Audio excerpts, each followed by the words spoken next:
संसद के भीतर आज सिर्फ एक बिल पास नहीं हुआ। आज सदन में सरकार और विपक्ष के बीच संविधान, गांधी और ग्रामीण भारत की आत्मा को लेकर सीधी टक्कर हो गई। कागज फटे, नारे गूंजे, बिल भर गया और कार्यवाही को स्थगित करनी पड़ी। बात उस बिल की है जिसे सरकार कह रही है विकसित भारत की गारंटी है और विपक्ष कह रहा है संविधान मूल भावना पर सीधा हमला है। अब नमस्कार स्वीकार करिए, आप देख रहे हैं नेक्स्ट जन ब्रॉडकास्ट में हूं आपके साथ शुभम उपाध्याय। 18 दिसंबर शीतकालीन सत्र, लोकसभा में विकसित भारत गारंटी फॉर रोजगार एंड आजीविका मिशन ग्रामीण यानी VBG रामजी बिल 2025 को मंजूरी दे दी गई है। लेकिन यह मंजूरी शांति से नहीं मिली है। हंगामे, शोर, विरोध और संसद के बाहर तक फैला आक्रोश यही इस बिल की असली पहचान बन गई है। इस बिल को 17 दिसंबर को लोकसभा में पेश किया गया था। सरकार का दावा था कि यह ग्रामीण भारत के लिए एक ऐतिहासिक कदम है, जबकि विपक्ष पहले ही दिन इसे ज्वाइंट पार्लियामेंट कमेटी को भेजने की मांग कर रहा था। लेकिन सरकार ने वह मांग बिल्कुल नहीं मानी। बुधवार को इस बिल पर करीब 14 घंटे तक लंबी बहस हुई।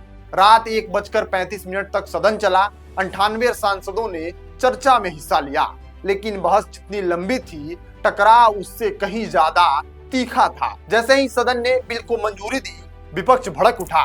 विपक्षी सांसद वेल में पहुंच गए, कागज फाड़े गए, नारेबाजी शुरू हो गई। कार्यवाही को वहीं स्थगित करनी पड़ी और मामला सिर्फ संसद तक सीमित नहीं रहा। गुरुवार को विपक्ष के 50 से ज्यादा सांसदों ने संसद परिसर में ही मार्च निकाला। नारे लगे, VBG रामजी बिल वापस लो।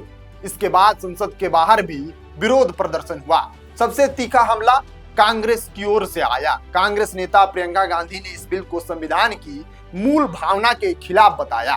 कांग्रेस का आरोप है कि सरकार ने जानबूझकर महात्मा गांधी के नाम को हटाया है और यह सिर्फ नाम बदलने की नहीं बल्कि सोच बदलने का भी मामला है, क्योंकि जिस कानून की जगह यह नया बिल आया है वह है 20 साल पुराना मनरेगा कानून, जिसे देश महात्मा गांधी राष्ट्रीय ग्रामीण रोजगार गारंटी अधिनियम के नाम से जानता रहा है। अब वही कानून एक नए नाम से पहचाना जाएगा।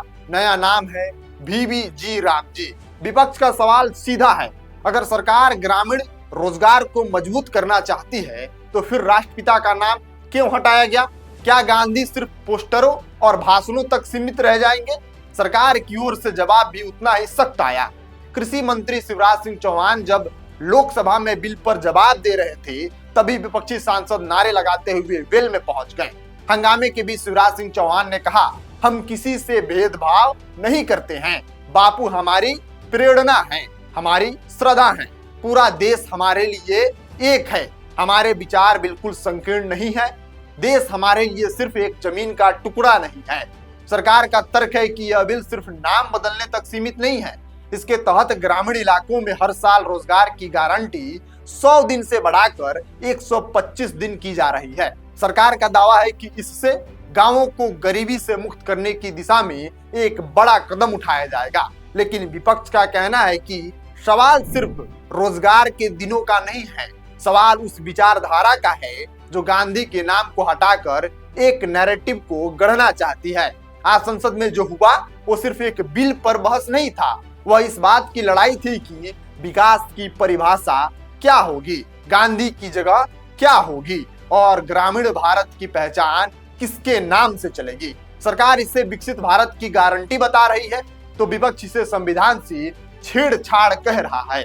अब यह लड़ाई संसद से निकलकर सड़क तक पहुंच चुकी है और आने वाले दिनों में यह बहस और तेज होना तय है, क्योंकि सवाल बड़ा है, क्या नाम बदलने से नीति बदलती है या नीति बदलने के लिए नाम बदलना जरूरी हो जाता है? क्योंकि बात यहाँ महात्मा गांधी के नाम पर बड़ी योजना मनरेगा की है, तो सवाल भी बड़ा है। और आज बहुत ही मशक्कत के बीच में इस बिल को NDA के लोग पास कराए हैं। बाकी आप क्या सोचते हैं, नाम वही रहना चाहिए, बस काम होना चाहिए, या काम के लिए नाम बदलना कितना जरूरी है? आप अपनी राय प्रतिक्रिया कमेंट बॉक्स में लिख सकते हैं। मिलते हैं अगली वीडियो में, तब तक के लिए आप बने रहिए नेक्स्ट जन ब्रॉडकास्ट के साथ। मैं शुभम उपाध्याय, बहुत बहुत धन्यवाद आपका।